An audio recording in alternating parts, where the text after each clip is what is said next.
Gurur Brahma, Gurur Vishnu, Gurur Devo Maheshwaraha, Gurureva Param Brahma, Tasmai Shri Gurave Namaha. Chinmayam Vyapyat Sarvam Trilokyam Sacharacharam Tatpadam Darshitam Yena Tasmai Shri Gurave Namaha.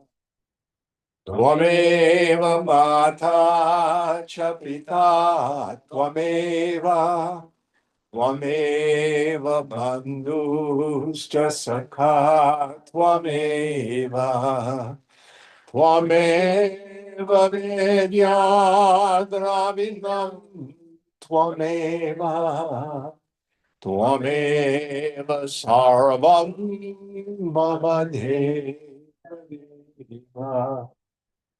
Tvameva sarvam mama deva deva.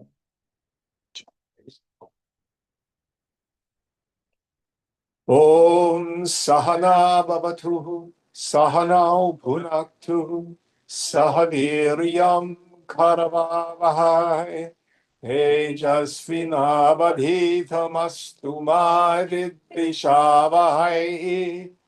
Om Shanti Shanti Shanti.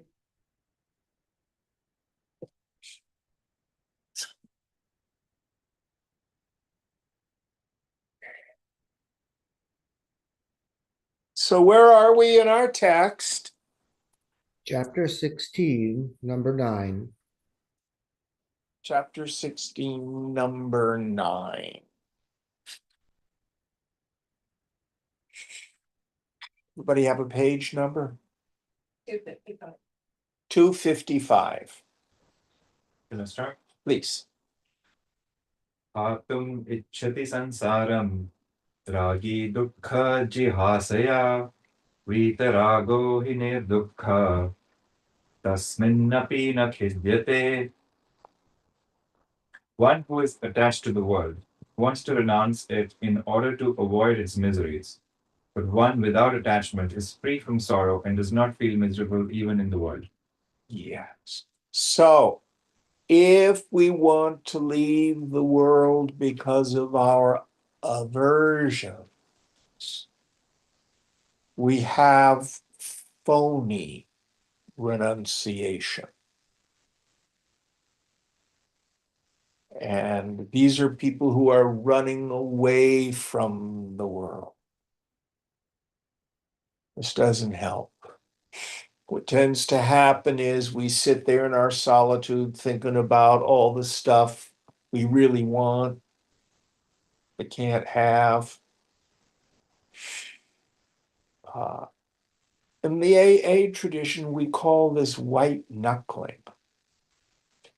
This is the person who gives up their drugs or alcohol, but the desire to drink and use remains behind. They have only given it up because they don't want their life to be such a effing wreck.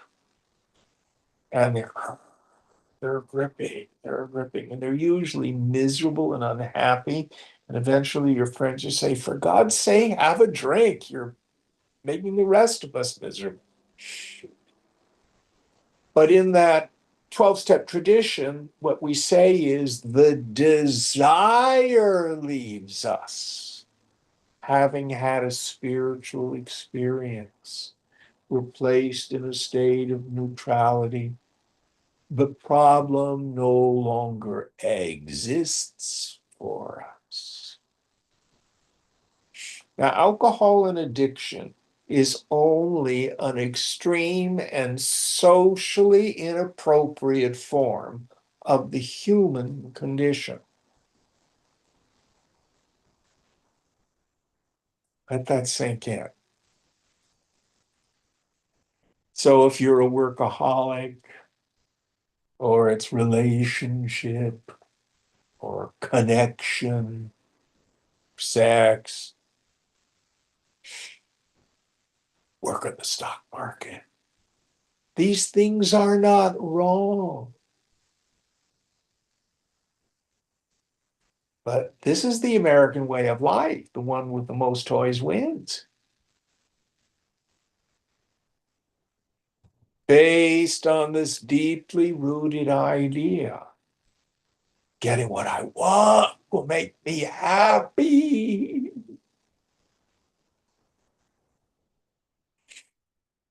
And then the Jnana Yogi says, how's that working out for you? Maybe living life as a bogey doesn't work. Both the bogey and the yogi seek happiness. A bogey, an enjoyer, seeks happiness by satisfying as many desires as possible. And the end result is always suffering. Why? Because the world is inherently finite, and the world is temporary and transient, and my mind is always changing. And there's the law of diminishing return. One chocolate is great. If I eat the whole damn jar, I want to barf.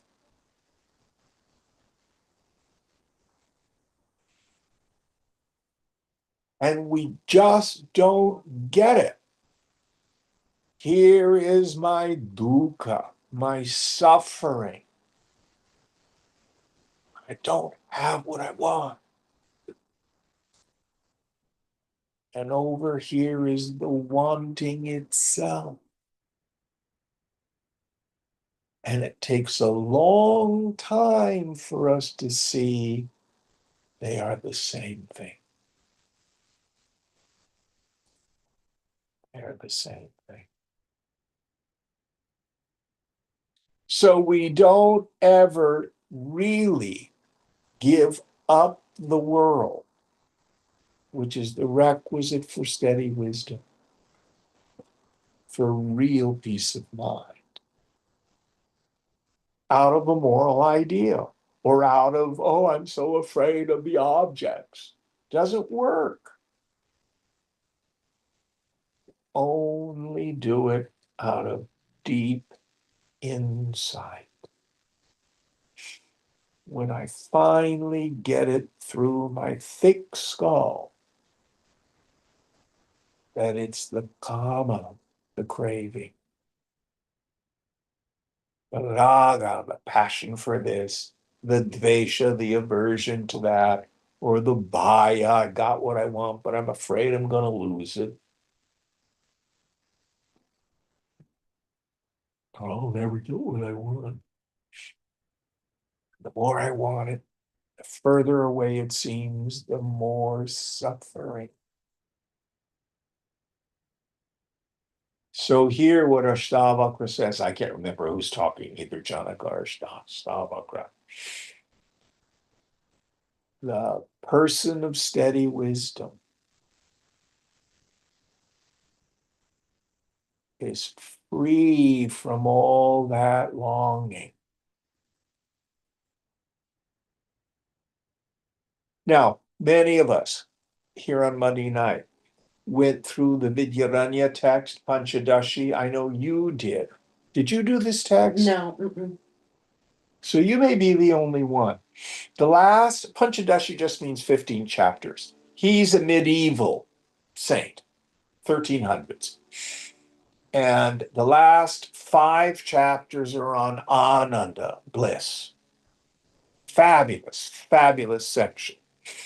And he divides it into Vasanananda, Vishayananda, Brahmananda. 3 ways we experience the bliss of the self. The first, deep sleep. And no matter how bad your problems are, we crave deep sleep. And then we have what I call snooze alarm bliss. I love this. I'm retired. I get to do this frequently. Wake up in the morning and you don't have to do anything. You just punch the pillow. You just got enough mind there to enjoy being right on the edge of sleep. Then after a while you go, oh, I've got a 10 o'clock appointment. I've got to get up and start moving. And then I have to do the dishes later. And oh, I'm expecting the Indian, and then the world starts to come in. Am I making sense? And it slips away because mind has returned. Vishaya Ananda. The Vishaya are the sense objects. When desire and a sense object become one, that point of pleasure. And there's actually a gradation of it. The grosser the object, ice cream, good sex, the more easily and more available it is. The sensation is intense, but it's so temporary. The subtler the object, good friends.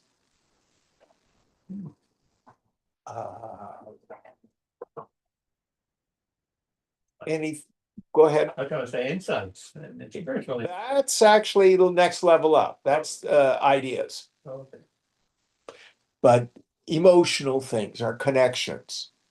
They're a little bit longer lasting, little bit harder to maintain. Who here has lost a dear friend? Either they moved away or they've died. It can be painful. It can be painful. Finding good friends, difficult. And then, of course, Shastravasana, having spiritual insights, being devoted to an ideal. You can spend a whole lifetime devoted to justice or animal rights or the quest for self-realization. Motivate us and bring us joy for a lifetime. Harder to obtain, but longer lasting. The subtlest of objects, but they're still all finite and temporary. And always on the other side is dukkha. Always. Nisargadatta Maharaj says, worldly happiness and suffering they're the same thing. As long as I think something in the world is going to bring me happiness, don't worry. In time, it'll turn to crap and you will suffer. Don't believe me. You don't even need to look at scriptures for that one. Look to your direct experience. None of us are kids.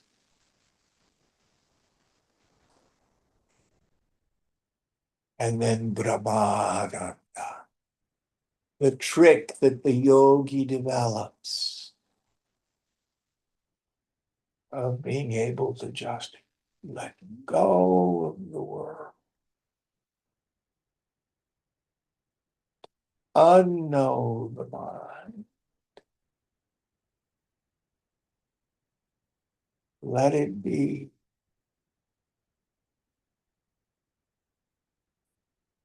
And then my new favorite expression from Vidyaranya, Brahmananda Rasa Swad. The yogi develops the taste of the juice of the bliss of Brahman. Other scriptures call it Atmaramana, the capacity to revel in our self-nature. As Gita says, second chapter, When a person casts off all the desires of the mind, O Partha, and is satisfied in the self, by the self,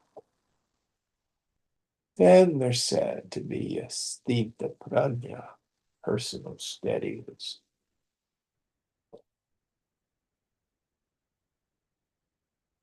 And this person is free to move through the world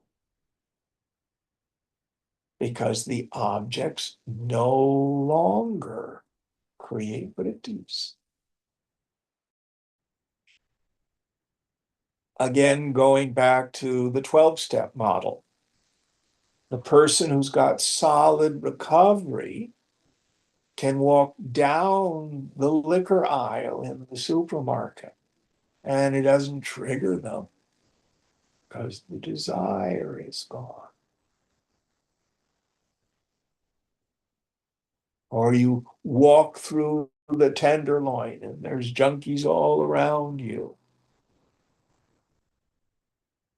And the desire to use is gone.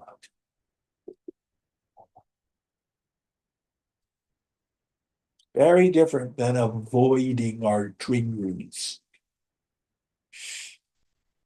If you're attached to the world, getting out of bed in the morning is a trigger.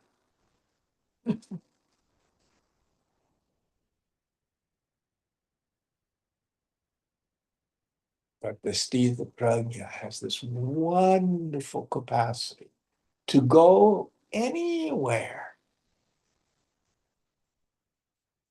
because the jonesing is gone.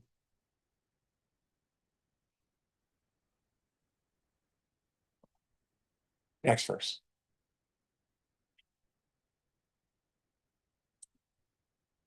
यस्याभिमानमोक्षेऽपि देहेऽपि ममता तथा न च ज्ञानी न वा योगी केवलं दुःखभागसौ. He who has an ego sense even towards liberation, and he who considers even his body as his own, he is neither a jnani or a yogin. He is merely a sufferer of misery. Yes. So here, Ashtavakra really strikes at one of the most important things to understand. This condition is sometimes called second mind or enlightenment sickness. What happens? Someone has a deep samadhi, but when they come out of it, they're still vasana, subtle. And the ego reforms with the idea, I know something special. I'm a realized person. I'm enlightened. I'm a guru. Give me your money and touch my feet.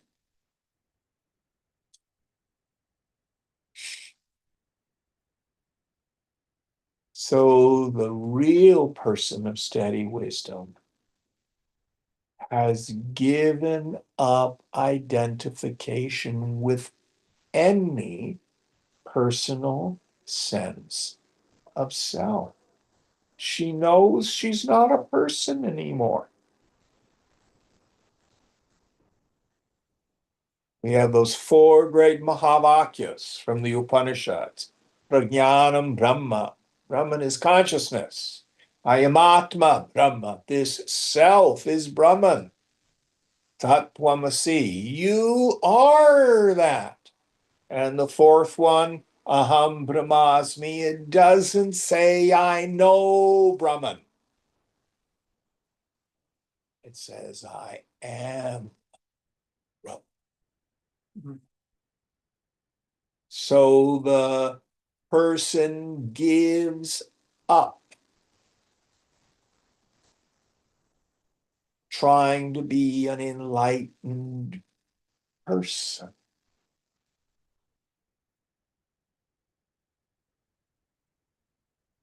There's only two kinds of people in the world.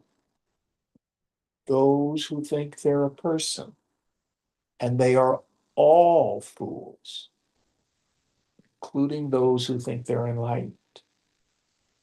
And those rare souls who know they are Brahman. And they have no connection with the body, no connection with any personal sense of self. And you can tell the difference. Just like, you know how you can tell when someone's a vegan? You don't have to, they'll tell you. You know how you can tell if someone's got second mind? Don't worry, they will tell you how enlightened they are. And they'll be completely consumed with, oh, this person's realized, oh, that person is not realized, and this person's a saint, and I have this mind state, and let me tell you about my experiences and what I have gone through. It's all bullpucky.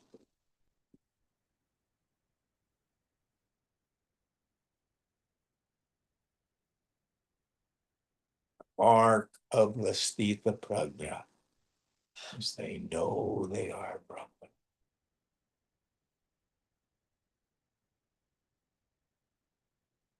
So this seems to be in contradiction with what Shankara says in Vivekachudamani.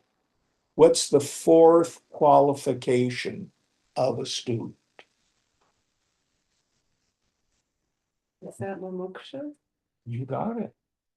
The burning desire for liberation. I want to be liberated. That becomes the engine of our practice. The purpose of this text, I've said frequently during our study, it's a capstone event, capstone text, is to finally remove the mumukshu. Who is it who's trying to be realized? To try to be a realized person is like wanting to attend your own funeral. I'm going to kill myself tonight.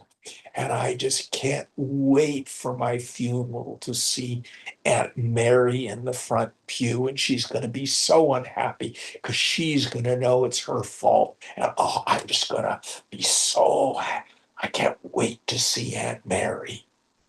Is that what happens? You're not going to be there.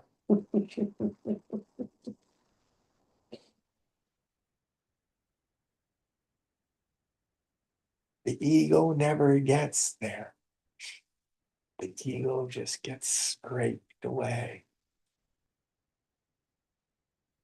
And you quit being concerned about it.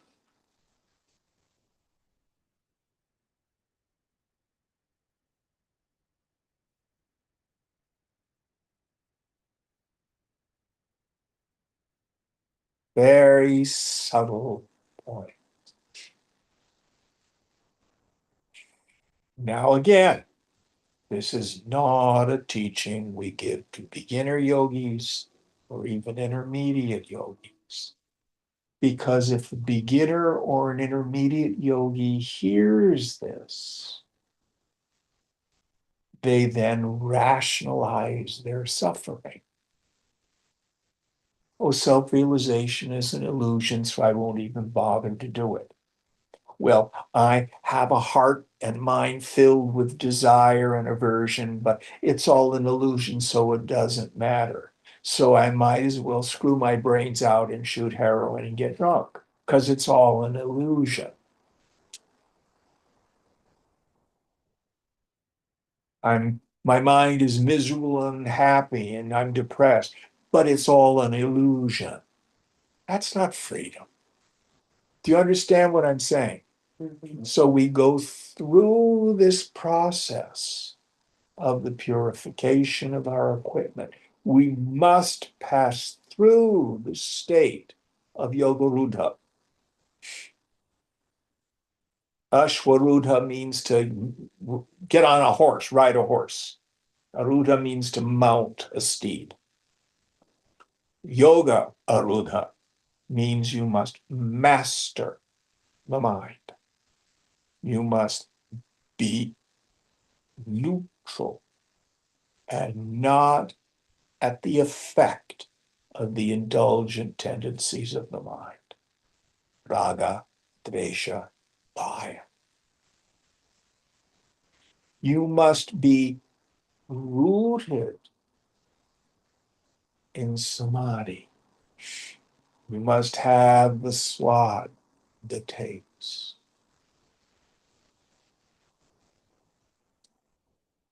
You cannot renounce something you don't have.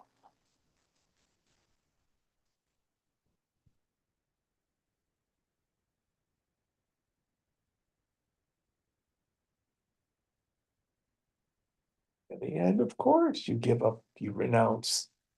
You're not attached to the bliss of samadhi. But you can't give it up if you don't even have it.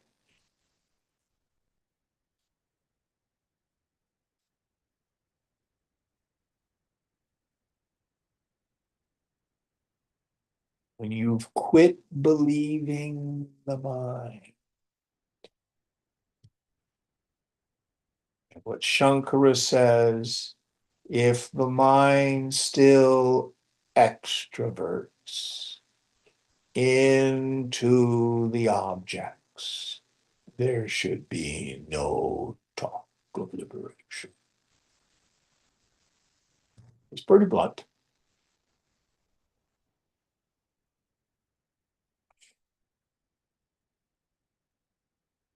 The annihilation of the vasanas here and now is considered liberation by the wise, what Shankara says. Any thoughts on this? Yes, sir. I don't frame it. He talked about the point where the burning desire is a necessary part. Yes. Push. There's this point where saying to the self, clearly the self isn't, and it keeps deepening there. That push, burning desire also drops. That's exactly what I'm And yet- talking about. And yet there's this, now, I'm stuck there. There's this place where it's not knowing, it's like you're neither. You want to push back into that burning desire, or you know that's not the way. There's just a sense of If I were to ask, if I were to ask you, do you have any doubts about your essential nature? no. Yeah, then you're not going to know any more self. You either know it or you don't. Now, what you want is wackadoodle mind states and get high and have fun. That's fun. The jinyasu, the seeker after knowledge, the sadhak is seen to be doing spiritual practices so he can purify his mind and know the self. The man or woman of wisdom may also be seen to be doing spiritual practices, but it does not add to their knowledge of the self. It's just the highest form of worldly pleasure. And it partakes of the same as any other worldly pleasure. It will come and go. Sometimes your meditative state is deeper than others. Sometimes you're just immersed in bliss. Scriptures talk about this. Sometimes your mind is working in the world.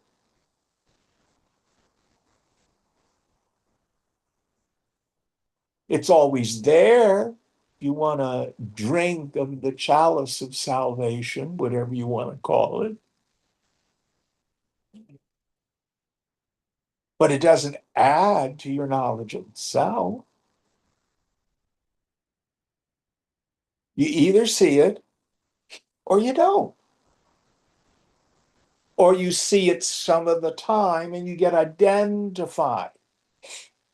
Then you have tenuous knowledge. You're technically a jnani, but you're not jivan mukta. You're third class jnani, they call it in the scriptures. No, I'm serious. That's what they call it.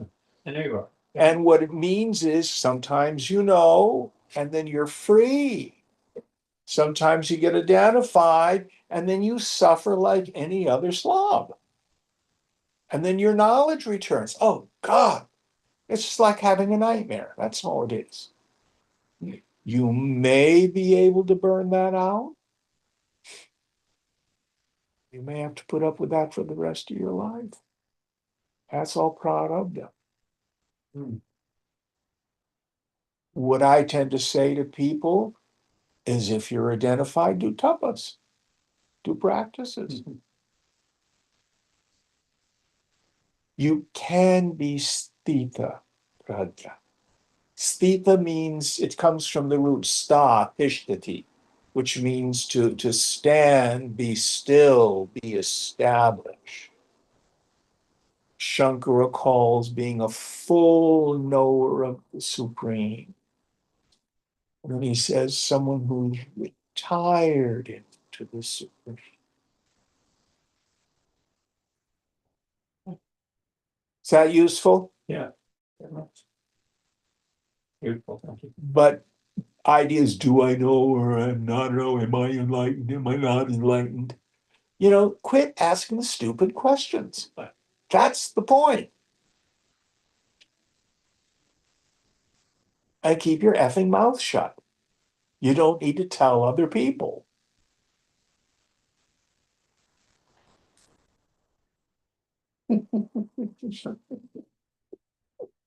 Who you are will speak much louder than anything you say.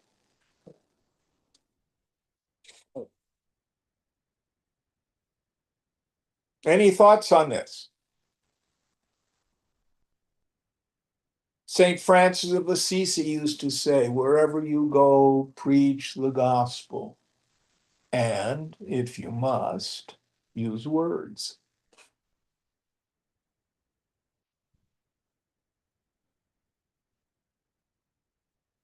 Very subtle point. If you have doubts about your essential nature, keep thinning the mind till you don't have doubts. If I take a shower in the morning and I look at my face in the mirror and the mirror is fogged, I can't see my face clearly. So what do? I need to remove the steam. I don't have a fan. It's too old a building, so I have to open the door. But in time, the mist on the mirror goes away. There's my face. That's all we do. If you cannot see your essential nature easily in the mind and identify it as yourself, you just got a steamy mind. So do tapas. Viveka, Vairagya, Samadhi Guna, Mumukshutva, Bhakti.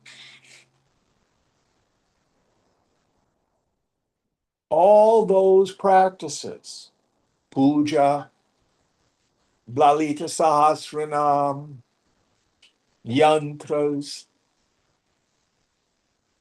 all of it is just to purify the mind. Why? So I can clearly see who I am. Once I see who I am, then it's clear I don't need to be fixed. I don't need anything. I can't lose anything. It's all okay. And I know where happiness is. Chidananda Rupam. My nature is bliss consciousness.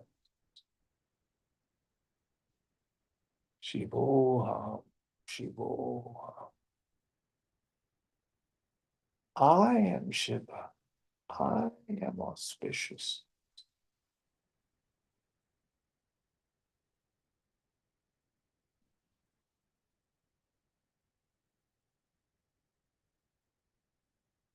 All right. Very important stuff. Very subtle stuff going on.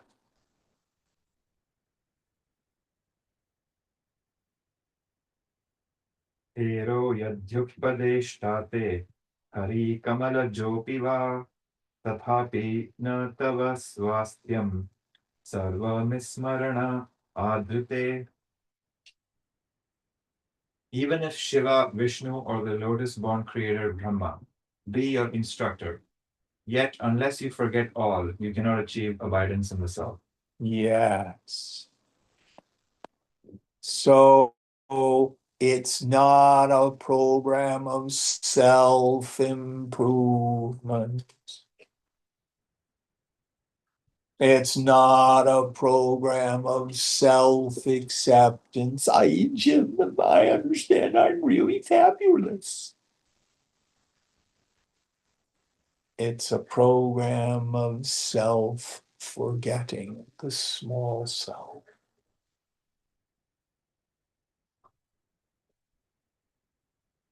I give up concern about I-ness and minus.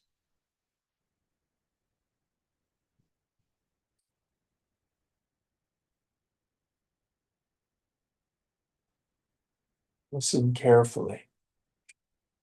If you cannot renounce Jiva Bhavana, the personal sense of self, it doesn't matter how great or powerful your guru is. There is no moksha. But if you have the Tanu Manasaha, the thinning of the mind, the Chitta Shuddhi, the purity of mind,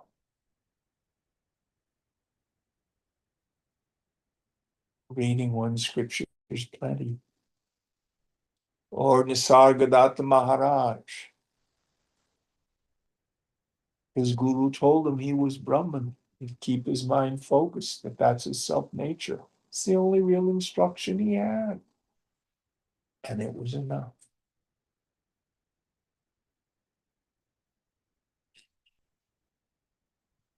Bhagawan, Ramana Maharshi, had no guru at all.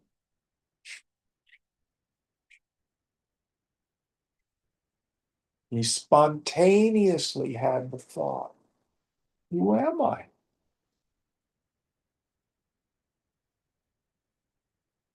Now, he was well versed in the scriptures. People don't realize this. He was a Tam Brahma, a Tamil Brahmin. And he knew Sanskrit. He had an exposure to the scriptures. So he had some pointers. He knew where to look. He was not this uneducated simpleton. That's all romanticism.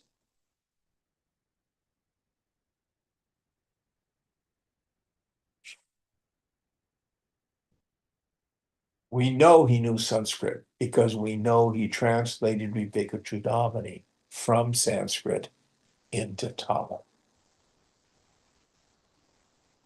All right, going on. Next verse.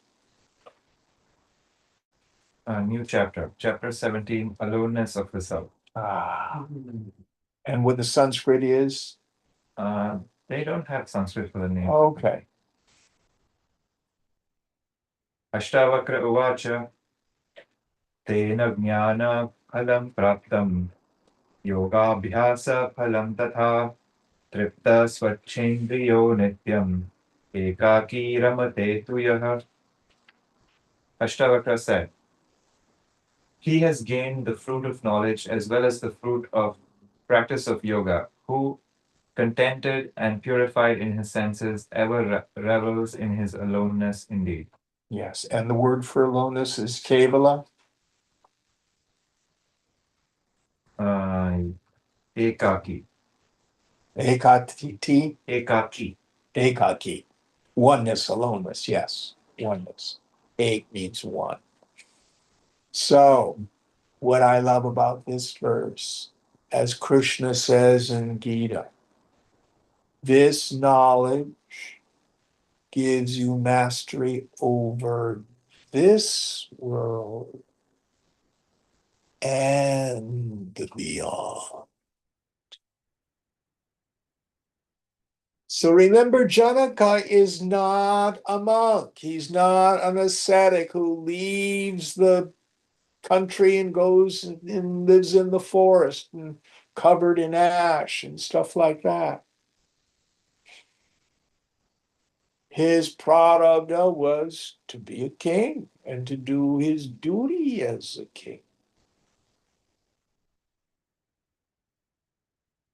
That's the great beauty of Bhagavad Gita. Arjuna has a job. And a job that's very difficult to say what's right and what's wrong. It was a fratricidal civil war. I don't know if any of you have any ancestors who were in the American Civil War. But in many of the border states, especially, it was frequent where you'd have brother against brother, father against son. Well, How's- all the generals and captains and colonels had all gone to school together. Oh, yes, They were at West Point. the best of friends. Yes, yes. Lee, Robert E. Lee, Mhm. was, I think, commandant of West Point. So the war of Kurukshetra was very similar. What do you do? Where's your loyalty? And Bhishma and Drona, they took the side of the Kauravas.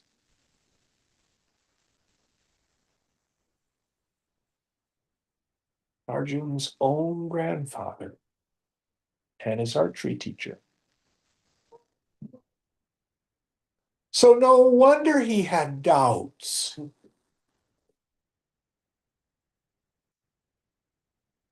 And what does he say? What at the end of the first chapter, beginning of the second chapter, what's his solution? Anybody remember? Go into the forest and leave it all behind. Yeah, I'm going to go to the forest and meditate.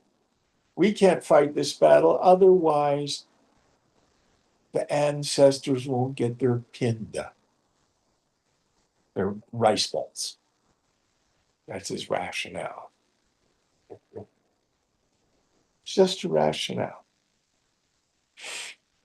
And Lord Krishna says, don't be a wimp. Literally. Don't be a wuss. Don't be Clybium. Get up and fight. You've got a job to do.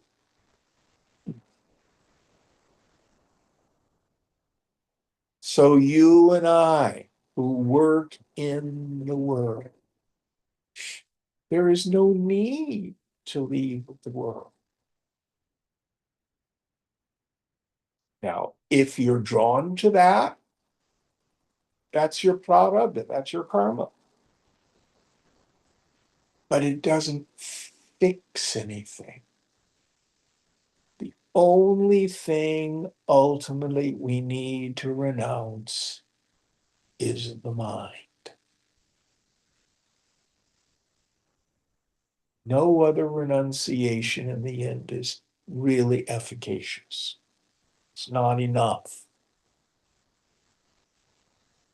And if you've renounced the mind, you've renounced the world. What does it mean to renounce the mind? When the mind itself quits believing itself. That's why I thunder.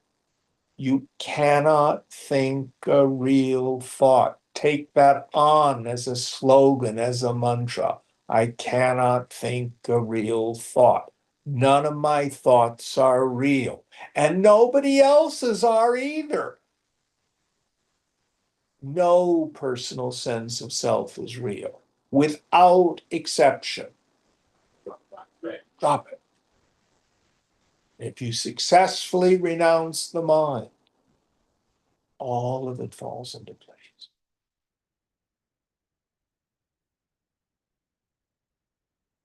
All right, going on.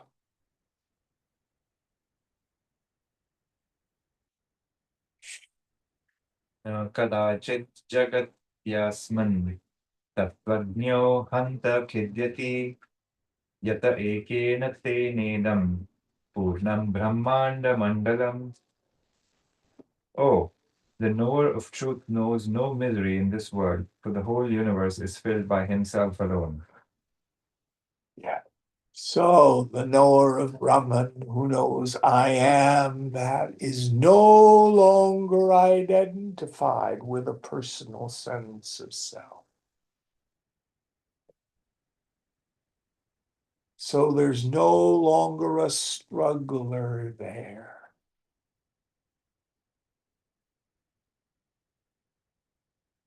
And by the infinite free will of the infinite, all this takes place. And it's perfect, which is beyond our human notions of good and bad, right and wrong, just or unjust.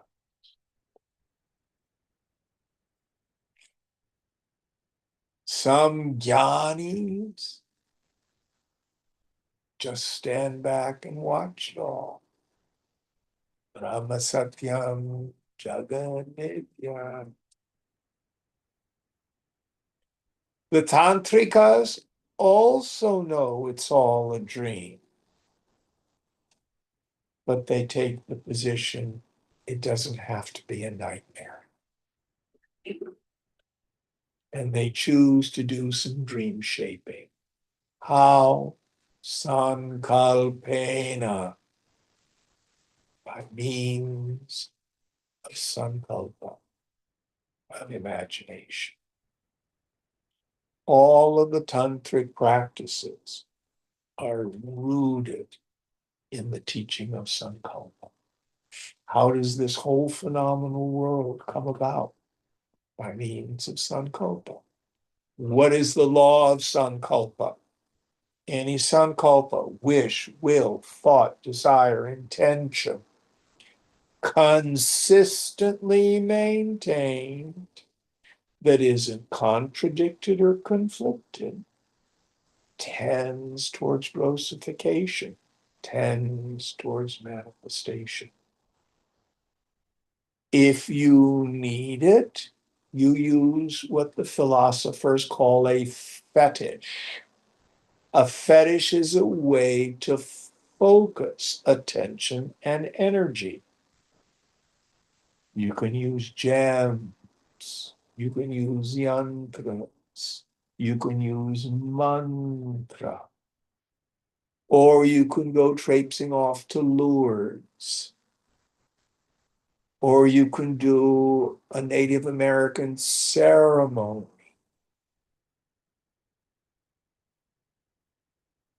Or if you're New Agey, you can do visualizations and affirmations. These things work up to the point.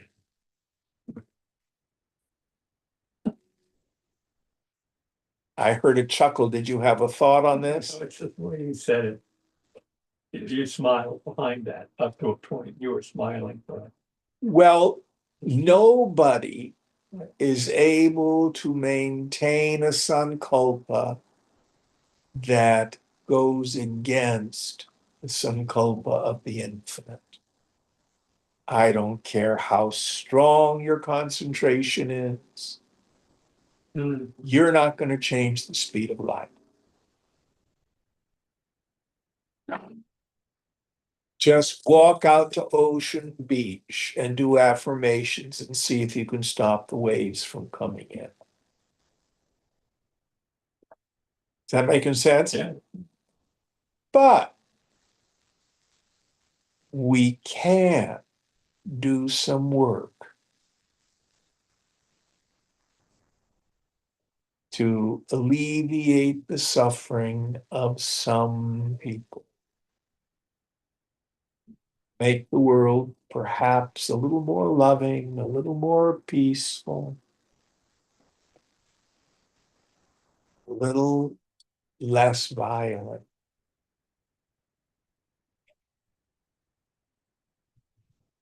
I always love the story.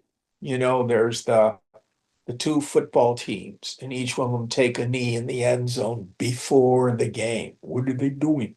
They're praying to God to win the game. What's God supposed to do?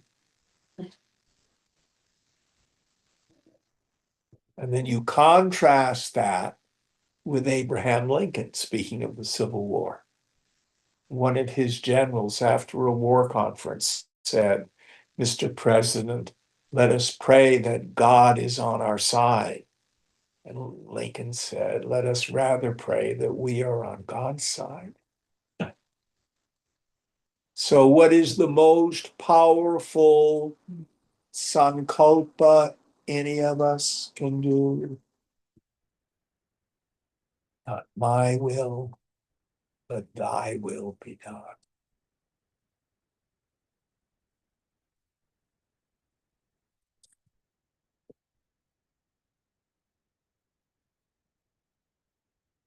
Let me be an instrument of your peace.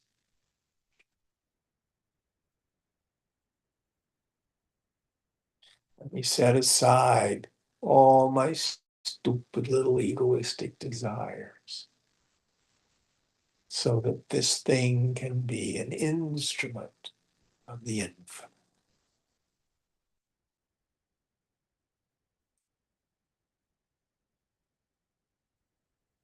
With that kind of sankalpa, watch how your life blooms with purpose and joy.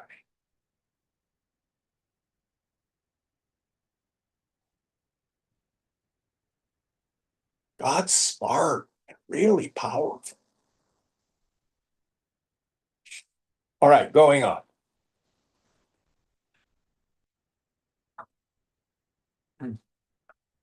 न जातु विषया केऽपि स्वारामं हर्षयन्त्यमी सल्लकी पल्लवप्रीता वेभिन्नम्बं Pallava. No sense objects ever please the one who is contented in the self, just as the margosa Nima leaves do not please an elephant who delights in Sallaka leaves. So I don't know the metaphor. I expect one is bitter tasting for the elephant, the other is pleasing. So it's not that the sense objects are not pleasing, but for the person of steady wisdom, it's like adding a thimbleful of water to the ocean.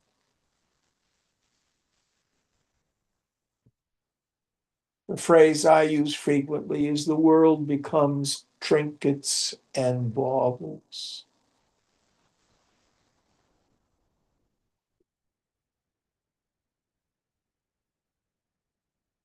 In my youth, I was a hedonist. I wanted intense sensation.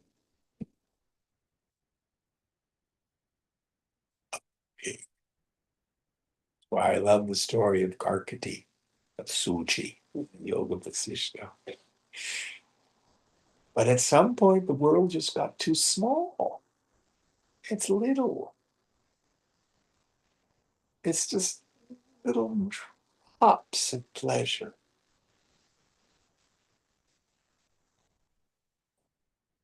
There's always stuff in the way in the world.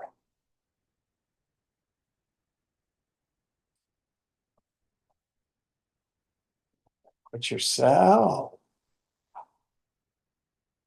always available. No end. Nityananda. Infinite, eternal.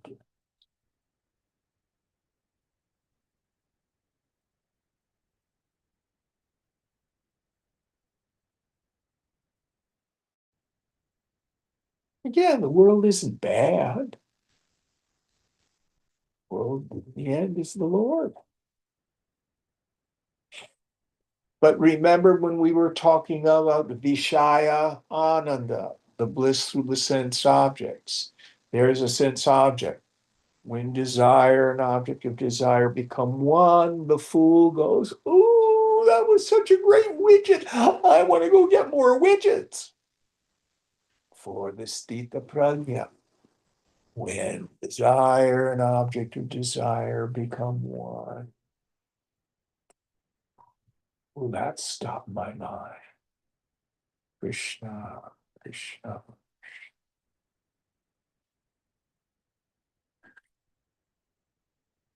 Everything becomes the face of the Lord.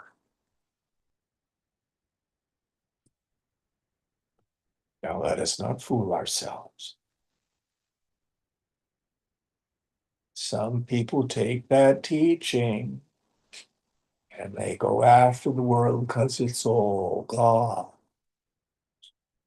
And they don't really know that it's all God. That's just blah, blah. How can I tell that I'm fooling myself? Very simple thing. Who's got the answer? If you suffer. Louder. If you suffer. Yeah. Why am I suffering? Getting what I want. Yeah. Yeah. It's a spiritual axiom that if I am disturbed, no matter the cause, I'm the one with the klesha. Always. There is no exception to this rule.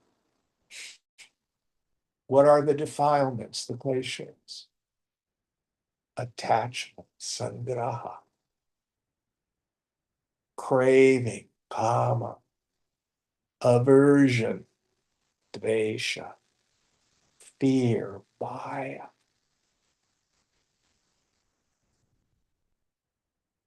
Always. Listen carefully. I am not saying they're right and I'm wrong. I have one person I work with, and he's really into being honest about his feelings. I think that's really good. But then he goes to this place, well, don't I have a right to be angry? That's not right. That's not fair. That's not just. I have a right to be angry. And as I've studied scripture, the only place I can think of where the scriptures use the word right is in the saying, thy right is to work alone, never to its fruits. It's the only place I can think of.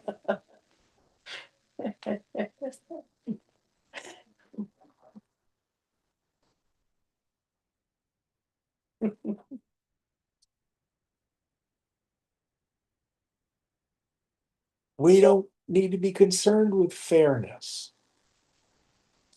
We don't get what we want in this life. And listen carefully, we don't even get what we need.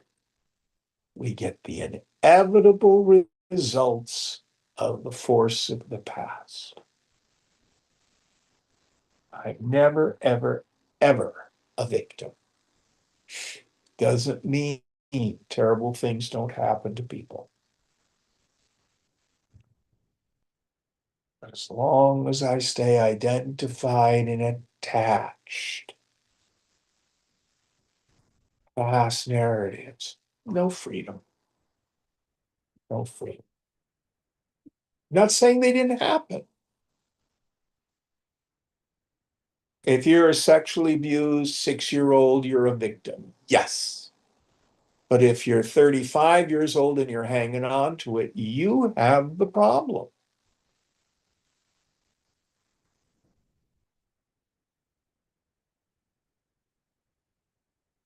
I don't learn to let stuff go. All right, next one.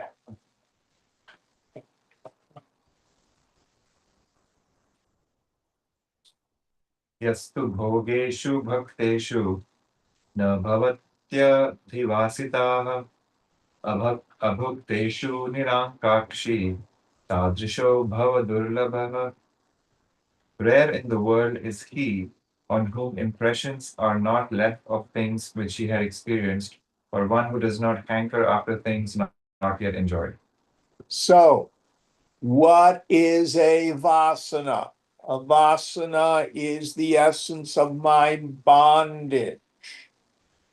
A vasana is an impression left in the mind as the result of previously performed egoistic actions, meaning after the action, I engage in chintya, rumination over past events, pleasurable or misery producing. That leaves an impression in the mind and makes me want to either repeat or avoid that in the future. Children don't have it.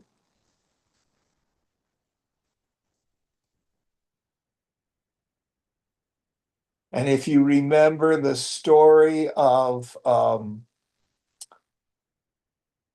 was it the king of the demons, Shambhala? Was that his name with the 3 super demons? I think so. Yeah. And Yoga Vasishta. Great story. I won't go into it tonight. It talks about through repetition of an event, and we think about it. It's like the silkworm spinning the cocoon, one little thread. So you have an event and you enjoy it, and you go, oh, that was so groovy. You could probably, with a little bit of tapas, break that. But usually we don't want to.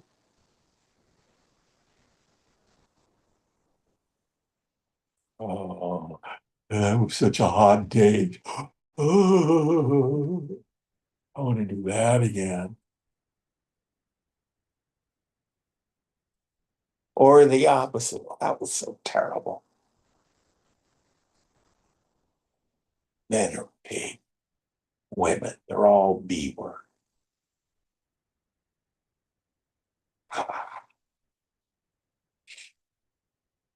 True story.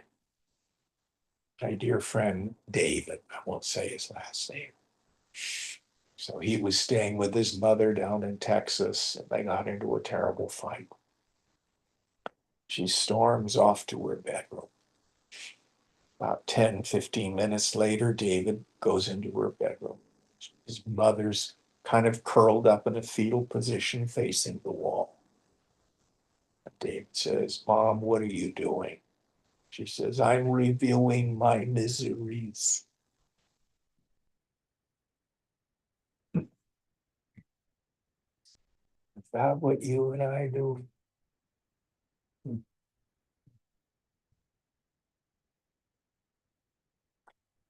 So, the practice that's implied. Things happen. We don't have to go causation hunting. And if it's negative, understand we're not a victim. This is especially important when we're dealing with family of origin issues. Some of us have some really dysfunctional families. Most of us. Some more painful than others.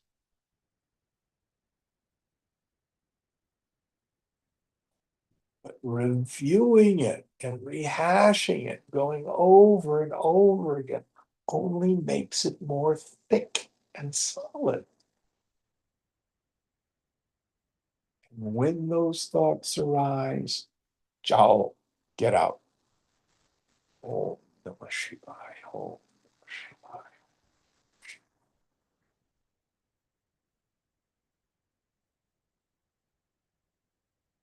And if negative things happen to us, things that are unjust, what the yogi understands, prarabdha, the inevitable results of the force of the past. Maybe I stole a pie in medieval France. Or maybe I beat the oxes in the ox cart I was driving, in the 14th century.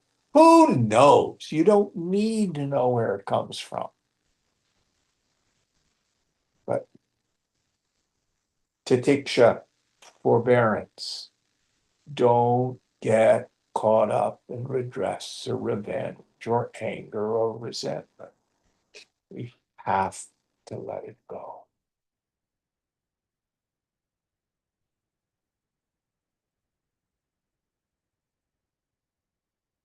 Any thoughts on this?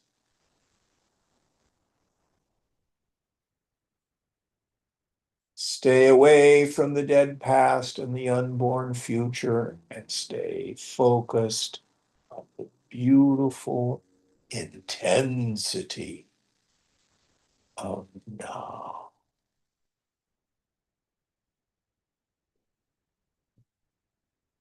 All right, one more.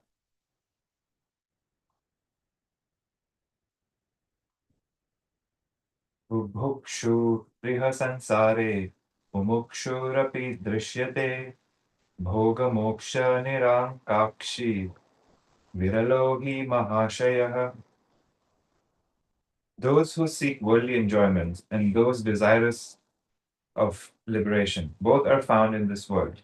But rare indeed is the noble-minded sage who is not desirous of either enjoyment or liberation. Yes. So the bhogi is the one who seeks worldly enjoyment. The mumukshu is the one who seeks liberation. So in the early and intermediate stages of our practice, we sublimate our worldly desires into the desire for liberation. What do I mean by that?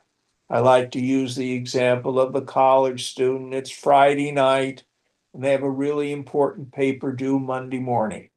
And their friends come by and say, "Oh, we're going out for pizza and beer. Come on, join us." And first comes FOMO, fear of missing out. But then they have a higher desire. No, I really want to do well in this class.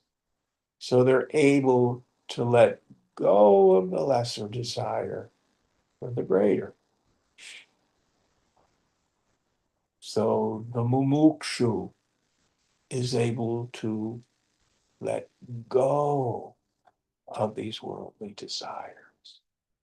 But in the end, even the desire for liberation has to go.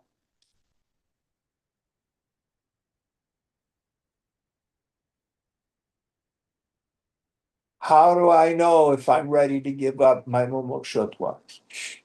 Do you have doubts about your essential nature? Do you have doubts about where happiness is? If you do, keep doing tapas. But if you don't, let go.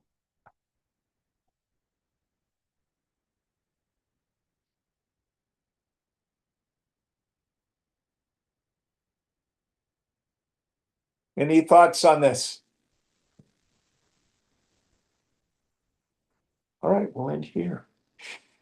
Om Purnamada Purnamidam Purnat Purnamudachyate Purnasya Purnamadaya Purnameva Vashishyate. Om Shanti Shanti Shanti. Hari Om Sri Guru Pyo Namaha. Hari Om. Om Tat Sat.